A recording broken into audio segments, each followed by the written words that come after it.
шоми 20 октябри соли равон як гурӯҳи ҷавонони шаҳри Хорух иборат аз 70 нафар дар ҳолати сархушӣ хостанд ки ба фаъолияти қонунии кормандони дидбонгоҳи бозрасии давлатии автомобилӣ дар кӯчаи Мастибек Тошмухаммедови шаҳри Хорух монеа эҷод намоянд. Ному насаби пурраи ин афрод, ташкилкунандагон, коргардонони чунин кӯшишҳои ташкил кардани бенизомӣ ба сохторҳои ҳифзи ҳуқуқи вилоят дақиқ маълум буда, нисбати онҳо чораҳои қонунӣ андешида мешавад.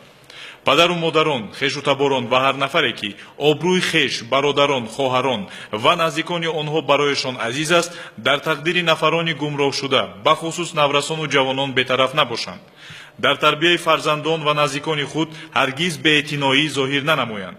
онҳоро тарбия ва назорат кунанд, аз роҳи бад қонуншиканӣ баргардонанд. ба ин масъалаи муҳим диққати махсус зоҳир намуда, ҳаёту фаъолияти фарзандони худро зери хатар нагузоранд. фардо дер мешавад. фаъолияти дидбонгоҳҳои мазкур расман ва танҳо бо мақсади таъмини амнияти шаҳрвандон ва тартиботи ҷамъиятӣ ба роҳ монда шудааст.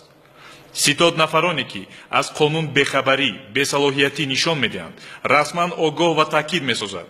замин, роҳ, дидбонгоҳ мондан, тартиби нигоҳ доштани он дар тамоми қаламрави ҷумҳурӣ аз ҳуқуқ ва вазифаҳои истисноии давлат ба ҳисоб меравад.